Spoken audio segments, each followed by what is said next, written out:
questions and answering your questions tonight. The Shadow Minister for Infrastructure, Anthony Albanese. Businesswoman, economist and commentator, Judith Sloan. Aboriginal elder, actor and former cat burglar, Uncle Jack Charles. Assistant Treasurer, Josh Frydenberg. And policy analyst, Miriam Lyons, whose latest book, Governomics, argues against small government. Please welcome our panel.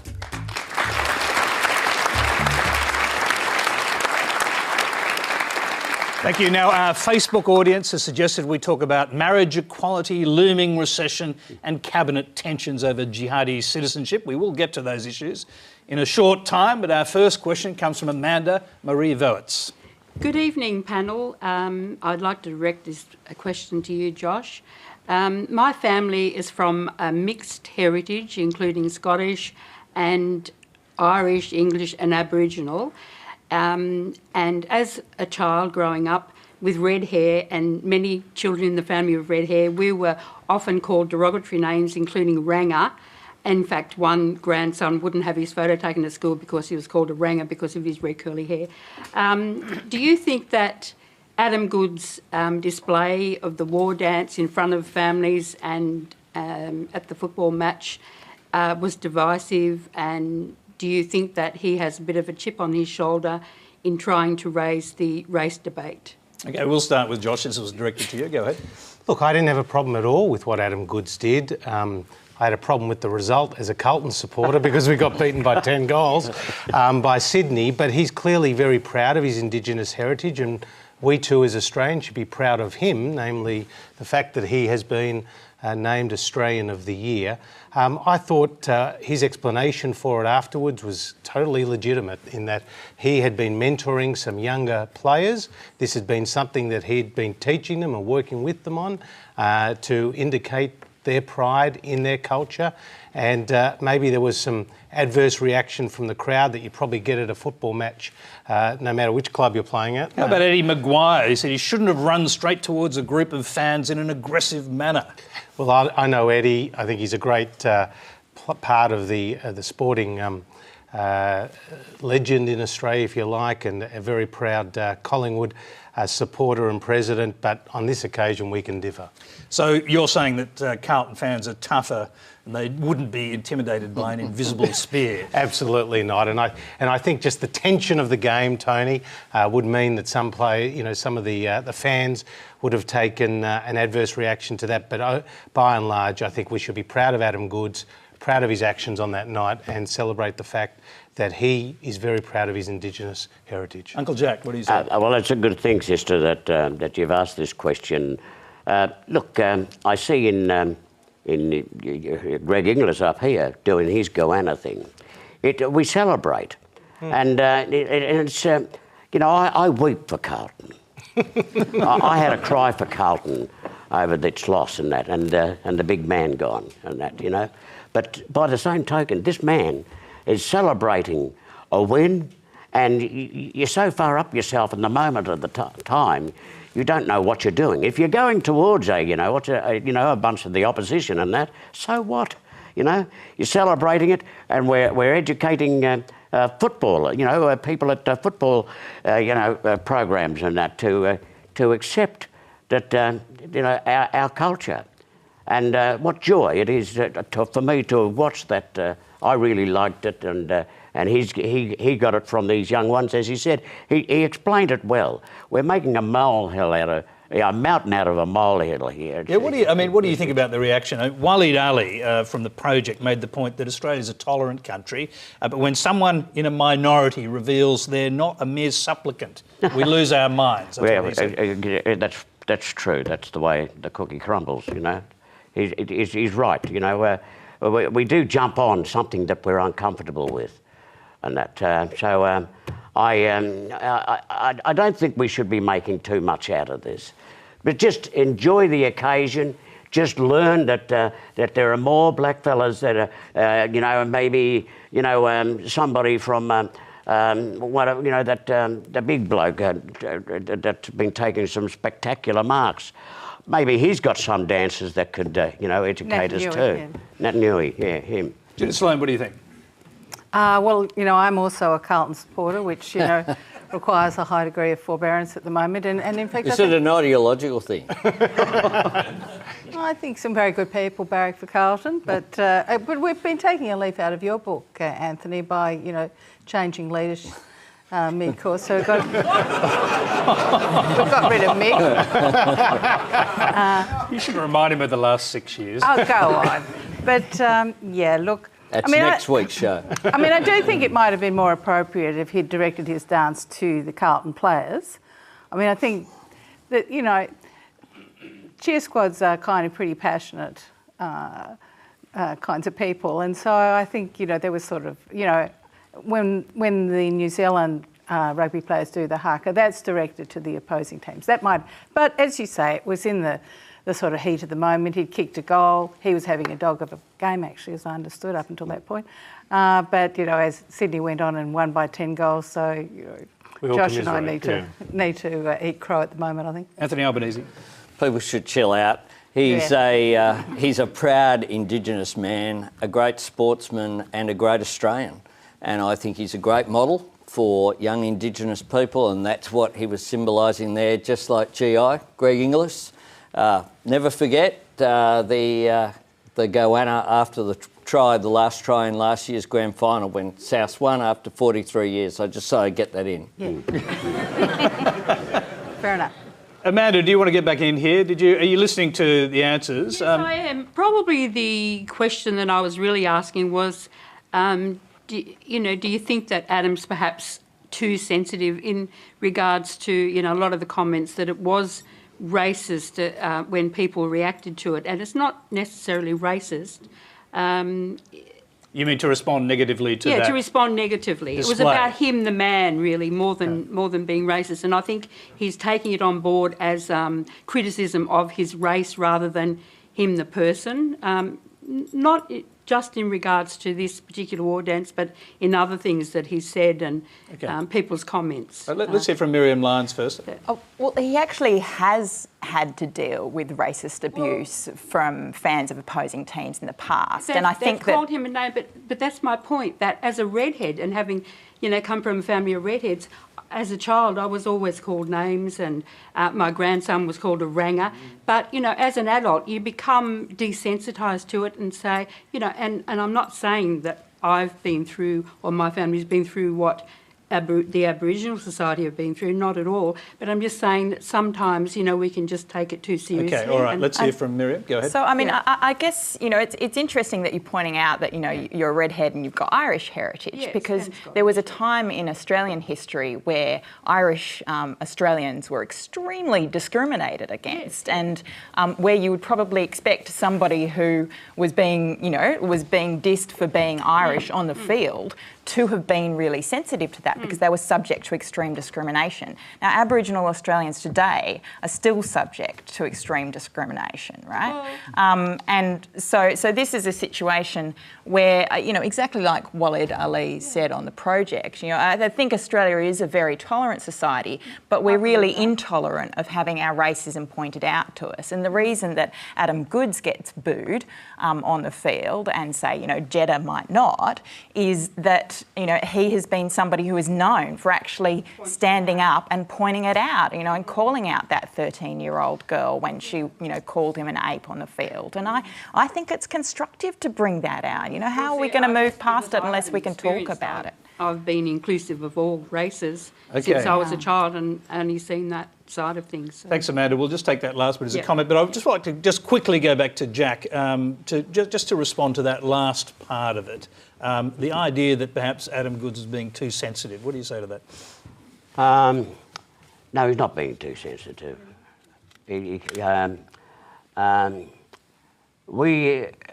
We do expect it. Australia's not in, it's a unique country. It's peculiarly, from my observation, peculiarly racist against us. You have to know this. If you don't know it, I can't see why you don't know it now. But we see it. It's Australia itself is uniquely racist against Aboriginal Australians. And I can't put it any more succinctly than that. That's my observations. That's the observations of many Aboriginals here in Australia. and that's how it is. And so there's a long journey for us to undertake, and this is just get used to it. That there's no scripting on a football oval. You know, you have no time to say, oh well, I must do my celebration, my celebratory dance towards my team, or not to the other team, and that you can't. Wherever you are, something happens in the moment. Spontaneous, yes, spontaneous. Can I just respond just on this issue of racism, Jack? Because in any society there is prejudice, but there's enormous goodwill in our parliament from both sides of the political divide. I mean, we've got a Prime Minister who has spent many a day in Indigenous communities well before he became Prime Minister, is now spending time out in Indigenous communities. We're trying to reach across the divide in terms of reconciliation and a constitutional change, as well as what, we've gone through that whole process of the apology.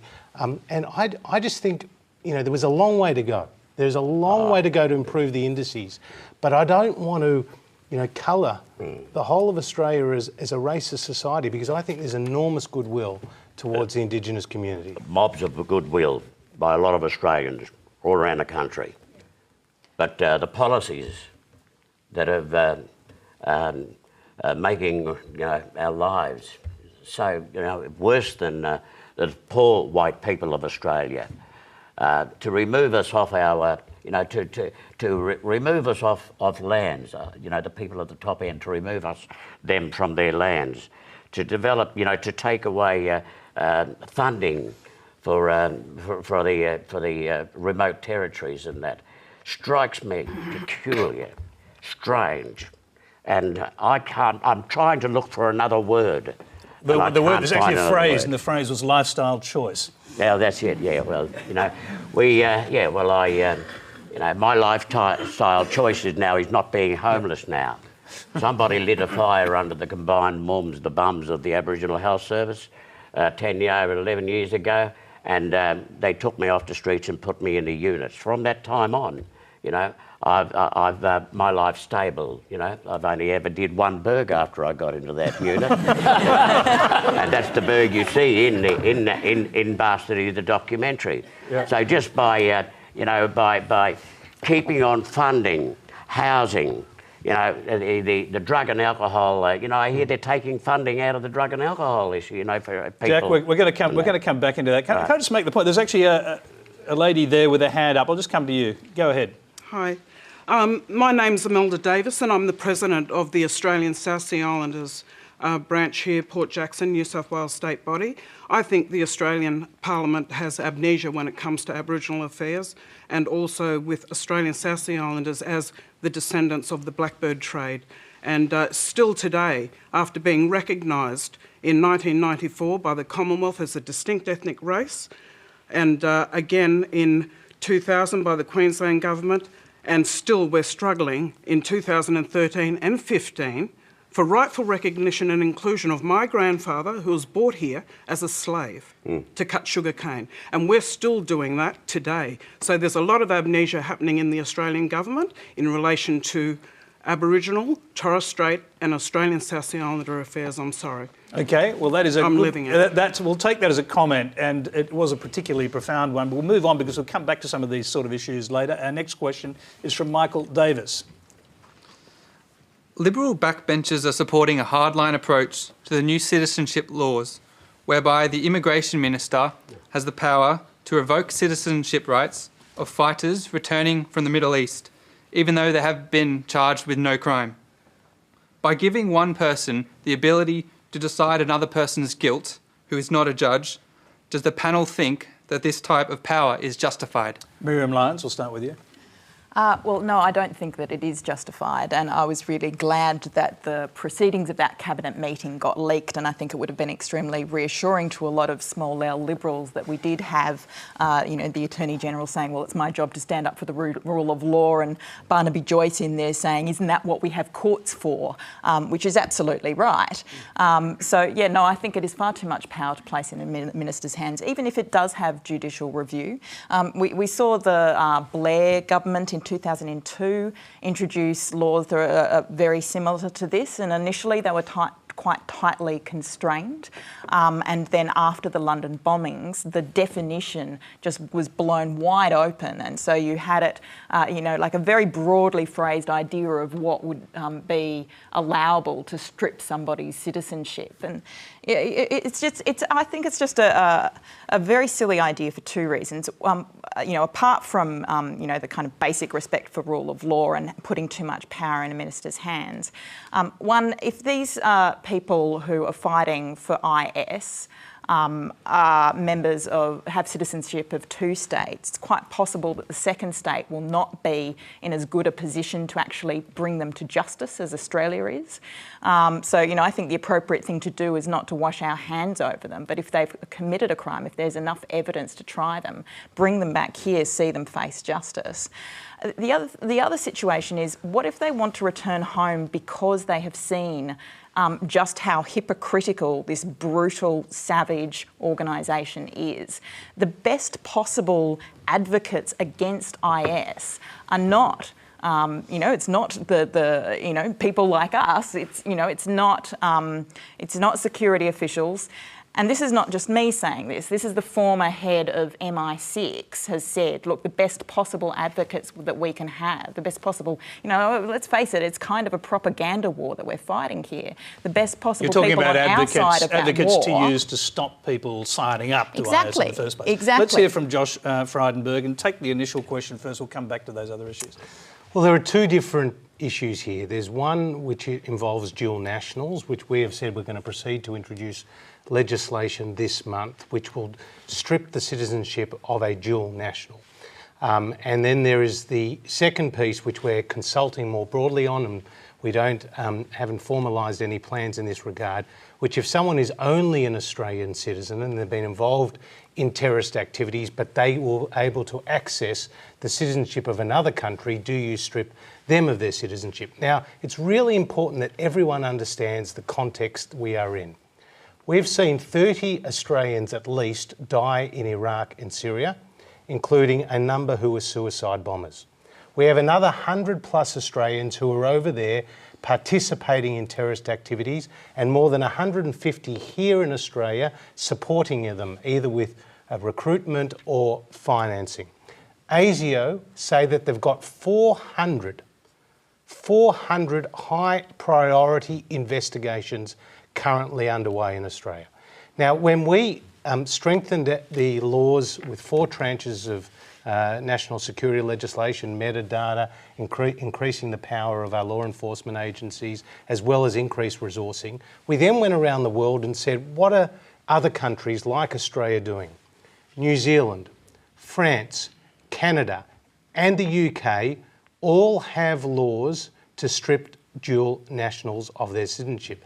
The UK go one step further, and they can take the citizenship away of just a UK citizen who can access someone else. So we have really gone across the world to see how are other countries responding. Can I just interrupt you there? Sure. Because the principle that was obviously at stake in this cabinet meeting, where there was, as we've just heard, opposition from so many, including the Attorney General and other key ministers, the key problem with the original proposal was the minister would be able to decide the fate of someone's citizenship, but not on evidence that you would see in a court of law, but on intelligence. Do you think that was a wrong idea? No, I don't. And that is actually the practice in the United Kingdom as well as in other jurisdictions, because you've got. So you disagree with the Attorney General on this? No, what I say is that you've got a situation, and I wasn't at that cabinet meeting, so I can't, give you. Well, we've all read what happened in that cabinet meeting. Some with more glee than others, I suppose. But the point here is that if you've got an Australian citizen who is over participating in a terrorist attack, you will have intelligence agencies who may be able to gather information about that. But that level of information may not withstand the scrutiny in a court of law to get it beyond a reasonable doubt. So just get this conviction. straight. You still think the minister should have the power to strip someone of their citizenship, even though there's not enough evidence to prosecute him in a court of law? If it's a dual national case, and if it's got the judicial review, which is to see if the power was exercised lawfully, and if you are adhering to our international obligations not to make anyone stateless, I would agree to that. Right, let's hear what Anthony Albanese says about this. Well, I think Malcolm Turnbull put it pretty right when he said it was a shambles of a proposal. We don't know precisely what the proposal was, but we know what the detail has been of the Cabinet meeting. We still haven't seen any legislation. It's been 18 months. And I watched Peter Dutton have a train wreck of an interview, frankly, on the 7:30 show tonight, where he could not answer the simple question, which is, what happens if you're a dual citizen and Australia wants to strip you of your citizenship, but the UK, in this example that was used, says no? What happens there? I mean, we need to have proper legislation, needs to be properly thought out, not done on the back of an envelope at the end as an afterthought of a Cabinet meeting with no written proposal, no advice, no co-ord comments from different departments. And I mean, I just find it remarkable. I have complete contempt for anyone who has anything to do with IS and these people who want to wreck our way of life. But it's an irrational act to want to go and be a martyr for so-called jihad. Therefore, I don't think the last thing on their mind is going to be, oh, what's going to happen to my citizenship? Some of these people who are going aren't expecting to be coming back. That's the whole point. And, you know, I'm all for, I'm not a bleeding heart on these issues. I'm all for a hard line, but it needs to be rational, it needs to be thought out, and it needs to achieve its objectives. The objectives at the moment aren't really stated. Tony, there's a very powerful statistic here. Between 1990 and 2010, 30 Australians went to Afghanistan. So we're talking multiples of that now in Iraq and Syria. Of those 30 who went to Afghanistan, 25 came back to Australia. Of those 25 who came back to Australia, 19 got involved in terrorist activities here in Australia, 8 were convicted, 5 are still in jail. Now, I do not want to look in the eyes of an Australian family who's been a victim of a terrorist attack here in Australia and say, what else could have we done? And that's what we're dealing with here, Tony. This is an incredible threat facing the Australian people. One man in Sydney with one flag and one gun brought the city to a standstill and has put fear in the millions of Australians' lives. We've actually got a question on that This is precise serious. issue. We'll go to that question, bring the other panellists in. It's a question from Thomas Borg. Oh. My question is directed more to the ministers. The man monarchs of this world were once innocent children. What steps would your government take to make sure that any returned children of jihadists are not going to grow up to be a future threat to the Australian public? And will these children of jihadists, if they are returned to Australia, will they be put back in the same Islamic community that their parents were once part of? Okay, let's start. I won't actually start with the ministers. We've heard a little bit from them. We'll hear from the other panellists and I'll come back to the politicians. Jack Charles. Look, he was a mad fella, that fella. Monk, or whatever his name is. He was an idiot. And he was a serial pest, and that, to the nation and to himself and to Sydney-siders. He had nowhere to go. He was not going anywhere. He's just a stupid fool. And the letter that he'd written to Brandis, you know, should have woken him up that this man has some peculiarities going up in the top paddock here and that, you know, too many kangaroos up there and that should watch him and things like this.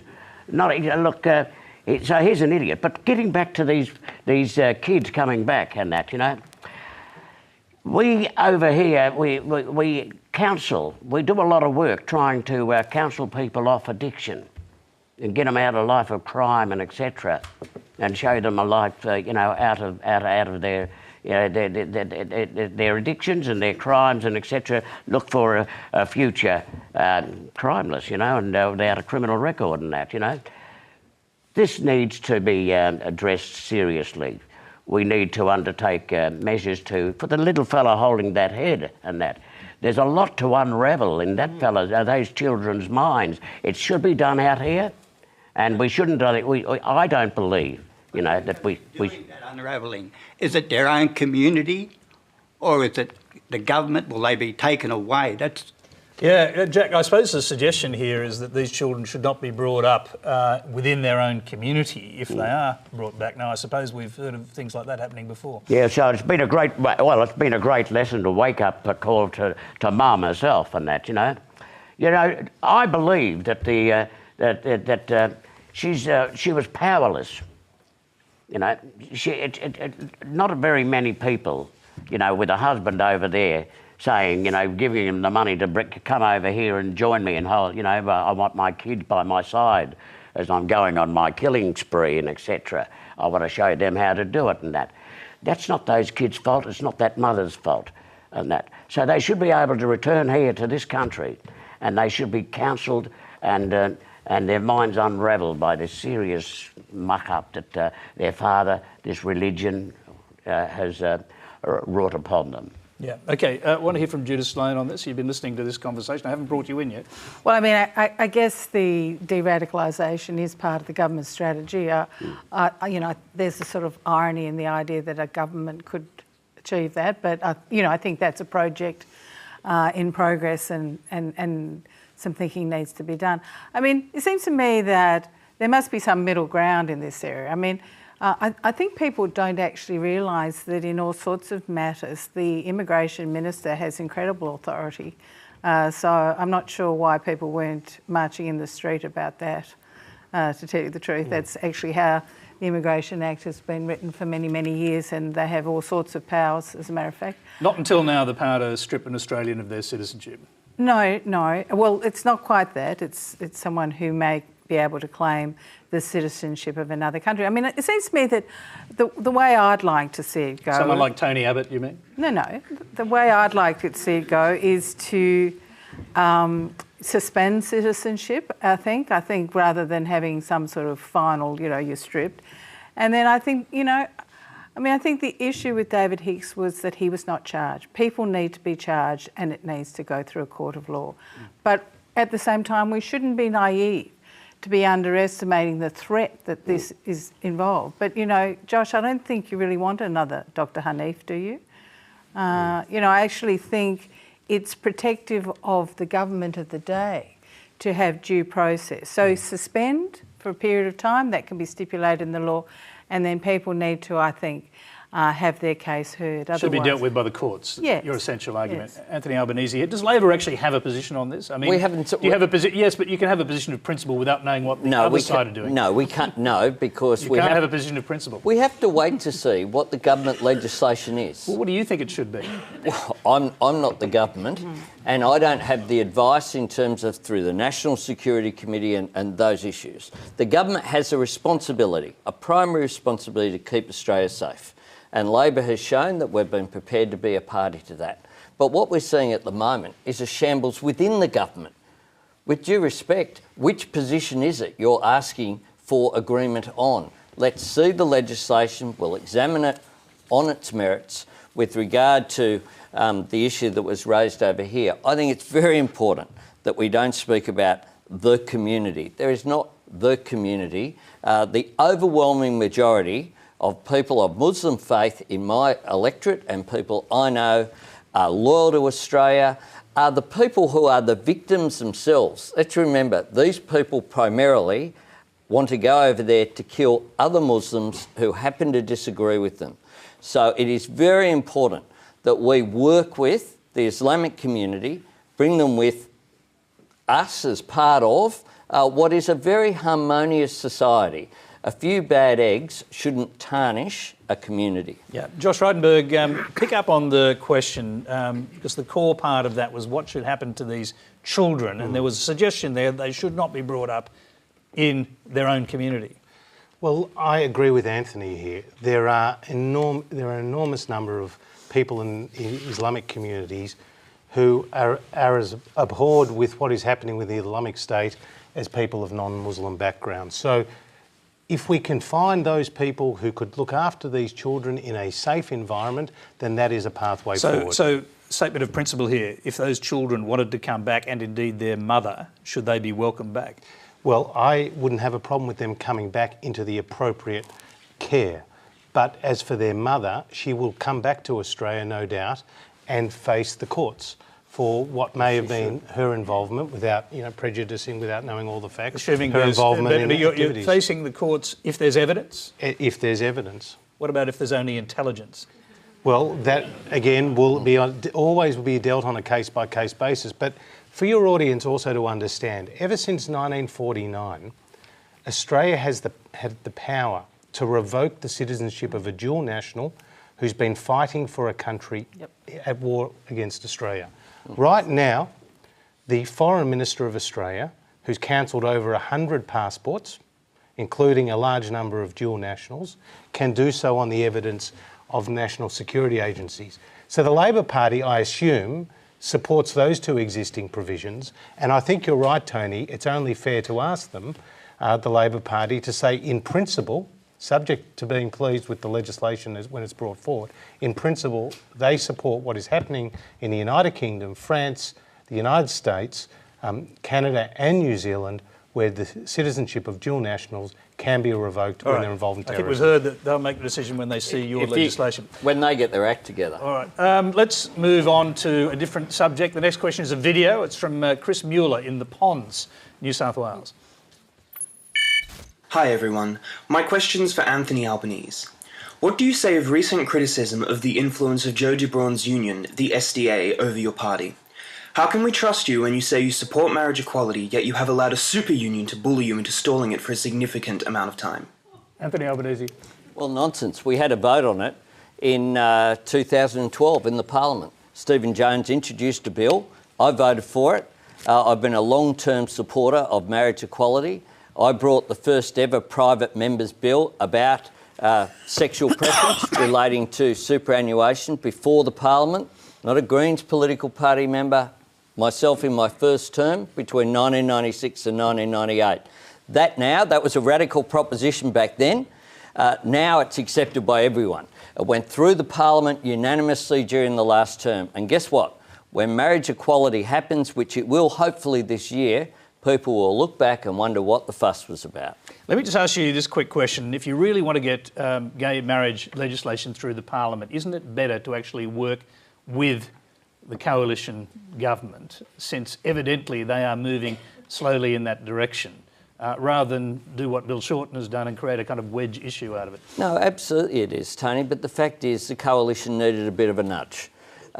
We have been talking about this for 18 months since Labor said, we have a bill, we want to work together.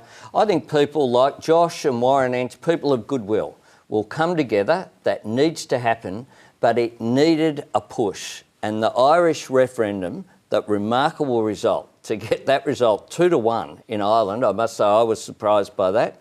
I suspect, and I said this in a speech in Parliament last week, I suspect that when the vote comes before both the House and the Senate, there'll be a majority bigger than people expect. A lot of people are being a bit shy up to this point.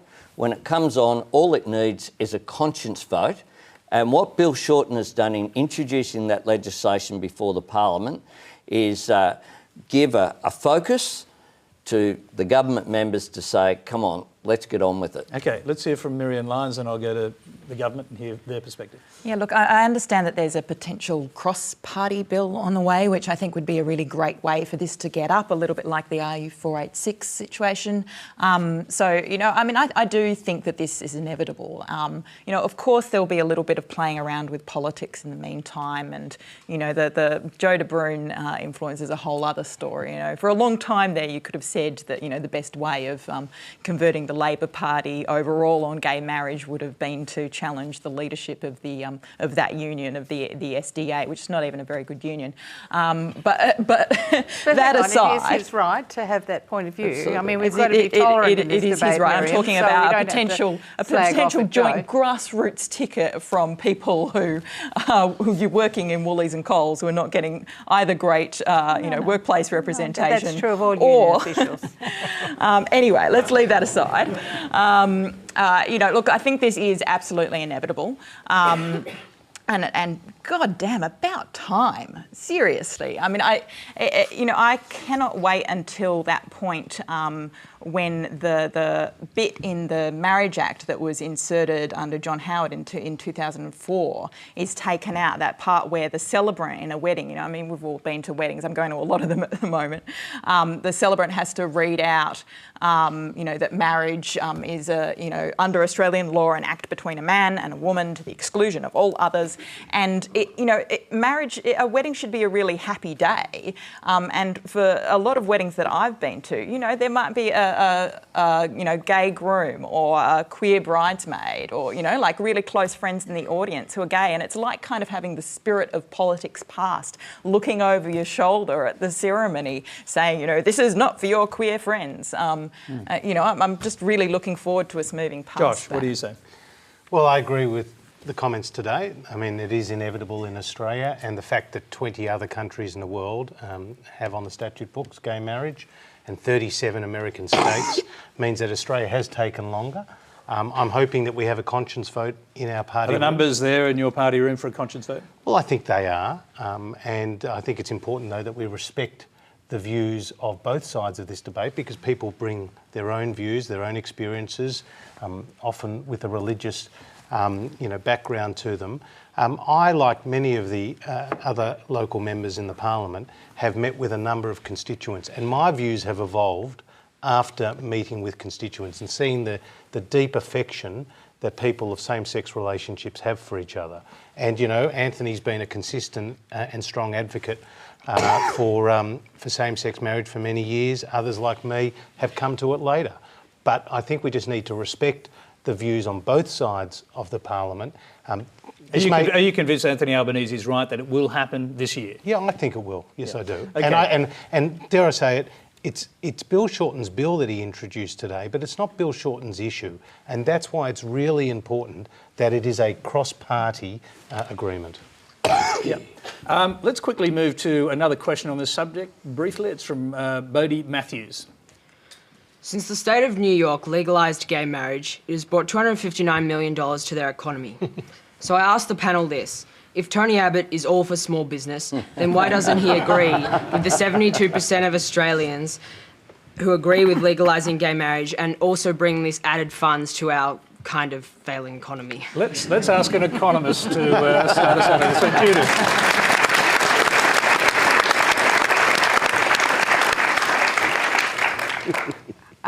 Well, I'm not sure you'd be doing it for the economic multiplier effect, but I mean, I think that... But you maybe could. Absolutely. Well, if he's right.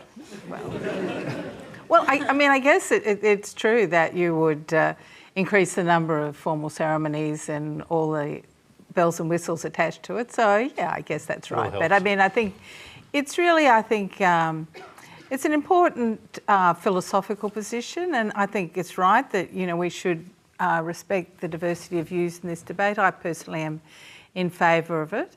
But, I equally respect people who are not. And so, I'm hoping that, there will be a mature getting together of the parliament as opposed to the sort of political parties for this to happen. So, maybe those wedding planners and the like are just sharpening their pencils and thinking Let me go, Jack Charles, I know it might be a bit late in life to consider marriage. But, never too late. Exactly. I'm not expecting a proposal here. But what I am about to say is that would you consider, if this legislation is through, getting hooked up, married? Well, I haven't found Mr. Right yet. I'm not looking really, but it's going to happen. Australia's come of age in this issue. and it will happen down the track, and there'll be a lot of joy. A lot of the heartaches for people who don't agree with it, but I believe that it's going to happen. It's inevitable. It isn't one of the key things that the people who don't agree with it shouldn't regard moving in this direction as an affront to the current marriage arrangement. No one, it doesn't diminish it, it doesn't alter it. In fact, arguably, it makes it more important because it becomes an inclusive arrangement about people who love each other and are committed to each other. So, I think that's one way. I think there are some people who somehow seeing it as diminishing, current marriages. I don't think that's right at all. In fact, it could strengthen the sanctity of marriage, because so far the stats show that gay people and lesbian married couples actually get divorced less than straight couples. I guess it's early days, Mary. I think both sides of politics are talking also about exempting religious institutions from forcing them to oversee a marriage of two people of the same sex, because that's what's happened in the United Kingdom. The Church of England is not required to sanctify. Okay, Assistant Treasurer, you think it should be a stimulatory measure? That's quite a lot of money that flowed into the state of New York after the legislation passed. Look, it all helps, dare I say. Well, could I say this? It is flowing at the moment in our region. It's flowing to New Zealand. Yeah. A lot of people are going to New Zealand, taking their friends to have ceremonies there. And, it's not about an economic decision, but that is something that will flow from it. But the important thing about the debate that I've seen, someone like Josh has changed his mind, so have others, because people have been respectful in the debate. It's one of the reasons why I support a conscience vote, is because we need to be respectful and bring people with us on this journey. And it's happened, one by one. Colleagues and some who haven't come out, so to speak, in terms of their voting patterns, are ready to do so in coming days and weeks, because they've thought about it, they've spoken to people. Groups like PFLAG have played a really important role. That's the parents and friends of lesbian and gays. They've gone around and spoken about their experience, why even if their son or daughter doesn't want to get married particularly, they don't want to be told they don't have the right to get married. It really is about that basic belonging in society, and I think if we're going to tackle issues like homophobia that are big issues amongst young people, we need to do that by saying you are equally respected. And the debate has been a lot faster than I would have thought, frankly. And constructive. Okay, let's move on to other economic issues. Our next question on an economic issue comes from Andrew Wilson. When Ronald Reagan slashed taxes, unemployment fell from 7.6% to 5.5%. The annual growth rate was 3.1% as compared to 2.4% under Carter. You can look at numerous examples and go back as far as you like. Singapore has shown the world how undeveloped nations can climb out of poverty. It is by having small, honest and efficient government and letting and even making people run their own lives. What socialist paradise does Miriam Lyons want us to copy? Miriam, I think that's for you.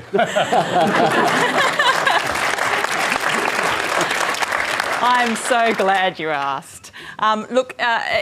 So the data internationally shows us that, there is actually no significant relationship within certain bounds between the size of tax as a proportion of GDP and a country's economic performance. You can look at economically performing countries like most of the Nordic countries, which have much, much higher taxes than Australia does. You can also look at low tax countries that are performing really badly. So it's not so much the size of your revenue base, is the way that you use it. So what I'm what I and my co-author Ian Macaulay are arguing in Governomics is not that we should have socialism. You know, we've learned clearly, you know, from the example of the Soviet Union that there's a lot of dangers in the very simplistic, extreme idea that every problem can be solved by putting everything in the hands of the government. Now, that you know, we've obviously seen the problems with that idea. The problem is that now we're under the grip of an equally extreme and dangerous idea, which is that we can solve every problem that we have by putting everything in the hands of private corporations. And when you do that, you lose the power to have the things that governments do best done well. The problem with the Rudd government is that they didn't control enough, they didn't spend enough. That doesn't seem to be much of a problem in Australia, I've got to tell you. OK, we'll take that as a comment, but I want to hear from Judith Sloan on this issue. I'm wondering, Anthony, if you like Ireland so much, maybe we should also have their company tax rate, which is 12.5%. But, so do you think Reaganomics would work here? I mean, keep cutting taxes and the economy will grow, more prosperity the more you cut taxes. Well, of course, what happened in the case of Reagan is that they had extraordinarily high marginal tax rates, and they also had lots of loopholes and special arrangements and the like. So what happened at that time was that they cut the tax rates, they lowered the progressivity dramatically, but they also got rid of lots of the loopholes and the like. So, I mean, I think, you know, it's the famous Laffer curve where actually you can reduce the tax rates and increase the tax revenue. So I think, you know, it tells us lots of interesting stories. And I think it's kind of interesting in the current debate about, you know, we actually, I think this was a mistake of the Labor government. We actually have a very, very progressive income tax scale. So the highest marginal tax rate is now 50 cents in the dollar. That's as high as it was since 1988. And it cuts in at actually a relatively low level, just over 2 times average weekly earnings. And then we also have a very, very high tax-free threshold. And I kind of worry about that because we all benefit from public goods. We all take advantage of schools, hospitals, infrastructure and the like.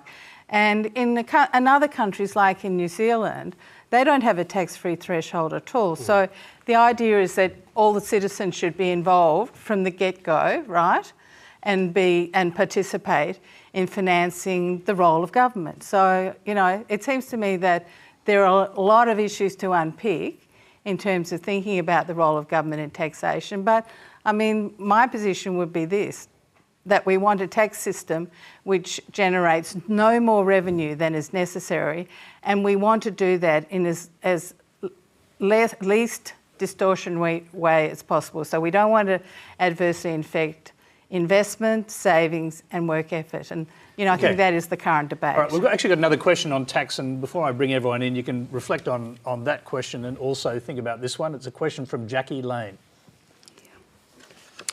After a week or two of the tampon tax tantrums, on Friday we had the WA Premier Colin Barnett and Senator Arthur Sinodinos coming out saying that they thought that reviewing the GST exemption structure and the level should be looked at. When will the government present a vision for reforming the tax system in Australia that includes looking at the GST, negative gearing, capital gains tax and other now institutional incentives that this country can't afford and that merely pander to rent-seeking vocal interest groups, and sadly some of those are women? Let's start with Josh Frydenberg. Well, the GST is an efficient tax. It produces $56 billion worth of revenue every year. It's the third largest tax we have, and all the revenue goes to the states. But the Prime Minister is absolutely right, particularly in this political climate. You could only change the GST, whether it was the rate or the widening the base, if you got bipartisan support. You would need all the agreement of the states, and there are, of course, Labor and Liberal states, but you would need the agreement of the Labor opposition. When John Howard and Peter Costello took the GST to the 1998 election, they had the buffer of that huge election win in 1996. They actually lost the two-party preferred vote because Labor was opposing the GST, and it was a really hard sell. So I think we have to be realistic about it. The first question I thought was really interesting because In terms of company tax, and Judith touched on this, Australia's rate's way too high. We've just cut it for small businesses, but for all those other companies, at 30%, if you go to the United Kingdom, it's 20%. If you go to Singapore, it's 17%. We have 800,000 companies in Australia, but just 12 companies produce 1/3 of our total company tax rate. But you can only cut it. You can only cut it further by finding somewhere else to get your revenue from. So if you don't have an entire restructure of the GST and other forms of tax revenue, how are you going to ever do anything? And like that's this? why we put the discussion paper out there, because when the GST came in, John Howard and Peter Costello got rid of 35 other taxes. So it would have to be a broad consolidation. You know, the politics is this is really hard. You'd need the states to buy in. You'd need real leadership. We need real leadership in the sense that you'd need the leader, that is the Prime Minister, to make the case to the public. That's not happened. Well, what we've said is we're going to start this year-long conversation, and I think people are starting to talk about the GST. I mean, take it for online purchases. Currently, the threshold's $1,000 for GST application to online purchases from overseas. I think there's now a consensus around bringing that down to something much more realistic, like in the United Kingdom, which is £15, or in Canada, which is £20. Okay, very briefly, before we hear from the other panellists, is it any idea yet what it would cost to take the GST off tampons? Well, I think, you know, the Treasurer will have more to say about that in coming days. Let me just ask you the obvious question. Would it be in the region of $100 million across the forward estimates? No. Well, I'll leave that to the Treasurer, other than say that's the numbers that have been speculated on. And again, the Treasurer, after appearing on this show, said he'd take it to the states. He's asked the Treasury So that's the number that's been speculated on? Do you know of any other numbers? I may do, but I'm not going to reveal it tonight. Are they in that ballpark? That's a good try, Tony. Anthony Albanese. From Joseph at last week. Anthony Albanese. The whole question, I mean, the Labor Party is buying into the tax cutting thing because you actually upped the ante in a sort of Dutch auction on budget night, or a couple of days after the budget, by suggesting a 5% small business tax cut. So I guess you must agree that cutting tax is good. Well, tax is now higher at 22.3% than it was under the former Labor government. Spending is as high as it was at the peak of the global financial crisis when we had the economic stimulus plan. That was a good thing. I think that, of course, taxes should be lower if possible, but we need to make sure that the tax system is progressive, that it's efficient, and that those who can afford to pay do indeed pay, and that those that should be paying, such as the measure that we have to deal with multinational tax avoidance, $2 billion over the forwards, $7 billion over 10 years. That's a practical suggestion that we've put forward to increase the tax base, to maintain its progressivity. I mean, Judith raised the issue of the tax-free threshold. I'm very proud that we took 1 million Australians who are at the poorest level out of the tax system. I'm very proud of that. That increased their living standards to those who most needed it, and a more equal society is actually good economics as well. Let me just ask you, they spend their money on purchasing and creating jobs. Quick answer to this if you can. Do you seriously think you can reinstate the Gonski funding for education, pay the full cost of NDIS and give a 5% tax cut to 2 million small businesses and not raise big taxes somewhere else?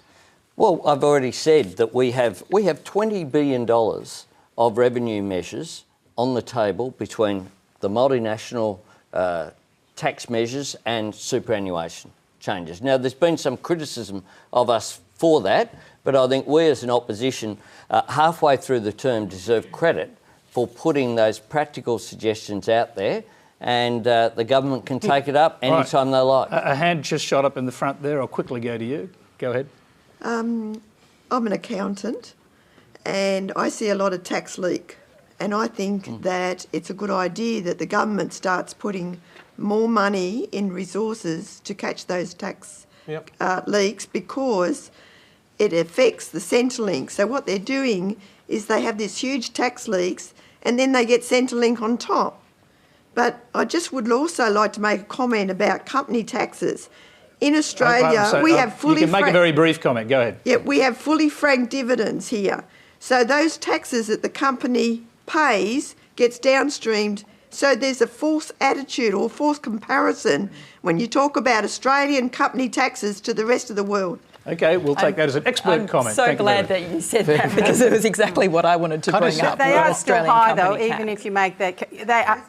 Look, I agree, but I mean, no one's talking about getting rid of dividend imputation. No, we know that, but if you cut company taxes, then there's not as much credit. Okay, there was a brief one, Josh. There was a big focus in the budget on multinational tax avoidance, and we're strengthening the Tax Act, what is called Part 4A, the anti-avoidance provision.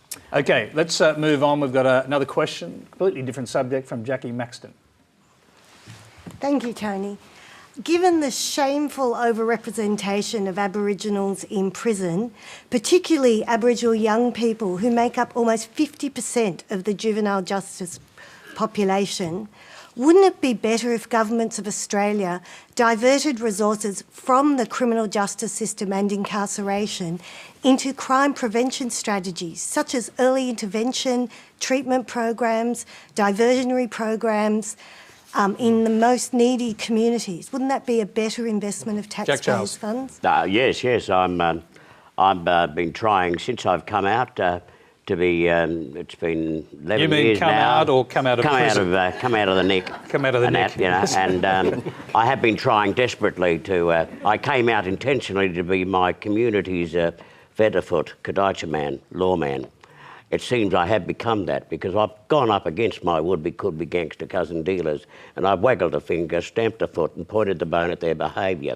So I'm in this unique role of trying to set up, in my own right, a revisitation of a workshop that we had in the 70s. I'd like to run it now. Circus Oz has just given me spaces at the old Collingwood Tech, right behind our neighbourhood justice centre. I've already spoken, Judge Fanning down there, one of the judges, magistrates there, are aware that I wouldn't mind having many of his charges that the people to do their CBOs in the Nintabaya workshop.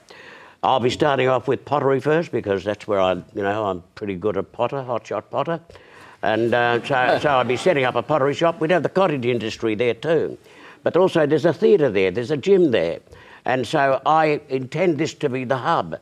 The Nintabaya workshop. It's not only for Aboriginals, but it's all for those that are struggling, the Somalians that are into the shit now. You know, they can come and access the Nintabaya workshop and find something to do with in the course of their lives. We can start tweaking, turning their lives around, but it's very difficult. Jack, we just heard those figures and they're pretty shocking. The number of Aboriginal kids in prison, in juvenile prisons, staggering. 50% of the prison population. I know Royal Park Boys Home have just invited me. How do you turn that around? Well, you need people like myself with the lived experiences, men and women beyond reproach. There are quite a few people going into prisons now, young ones, and they're spreading the word of being role models, big brothers and big sisters to the young ones in institutions and that. So ironically, they won't let you in the prisons though, will they? Because you've already been there. I believe we're on the cusp of,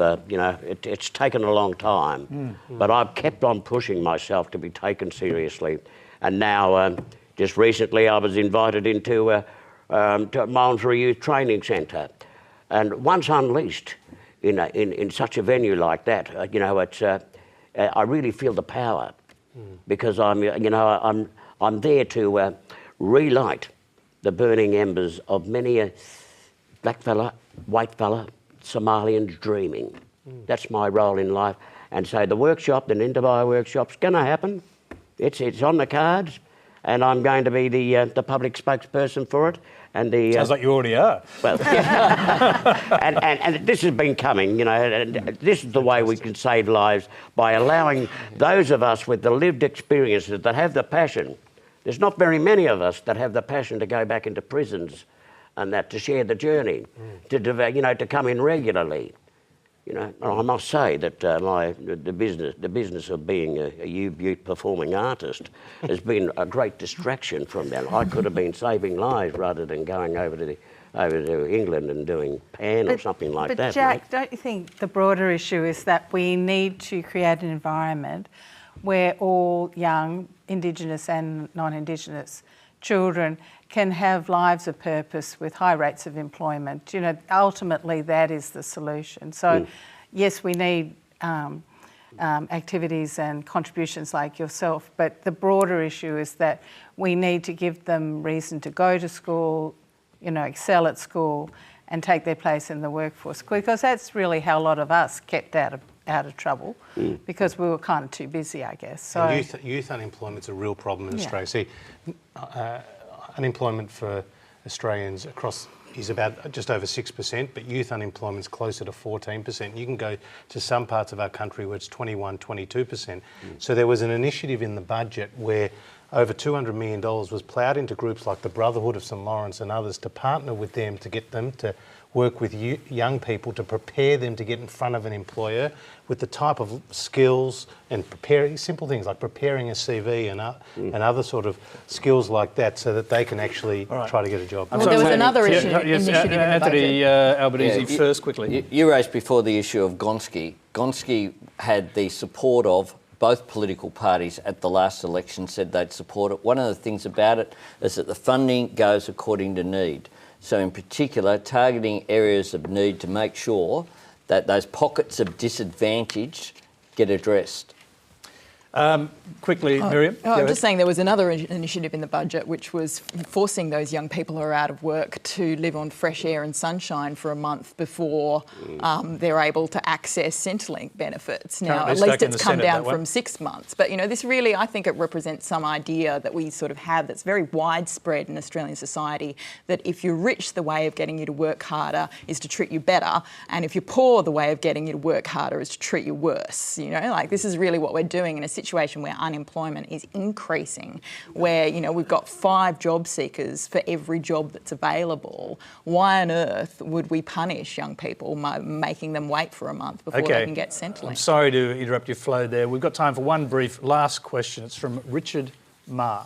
This is for Uncle Jack. It sounds like you've had an amazing life. I'm just wondering, what advice would you give your 20-year-old self today? If I was 20 years old, I would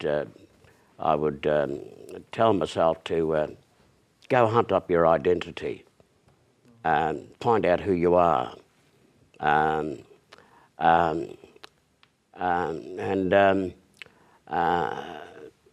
keep at, do better at glass bevelling. I was a hotshot glass beveller in those days, doing glass bevelling. And 20 years old, I was a glass beveller by day, and I was learning another trade at night. No, not that trade, acting. I was treading the boards at the new theatre down in Melbourne, and that's and I did 7 years there. So that's what I would tell myself to do, just to strike forward. And I would, if I knew I'd had the hindsight of the knowledge that I've got, I would don't go shooting white powder up your arms. You'll turn out into a white man. You'll turn into a white gangster. Okay.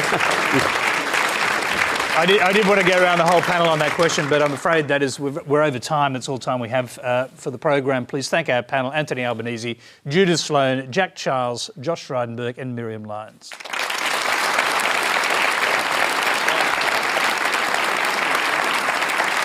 Thank you very much. Now, next week on Q&A, radical African-American philosopher and theologian Cornel West, the Prime Minister's sister, Christine Foster. Her brother opposes gay marriage but says he'll still go to her wedding. And the Special Envoy for Citizenship, Philip Ruddock. We'll tell you the rest of the panel during the week. Until next week's Q&A, good night.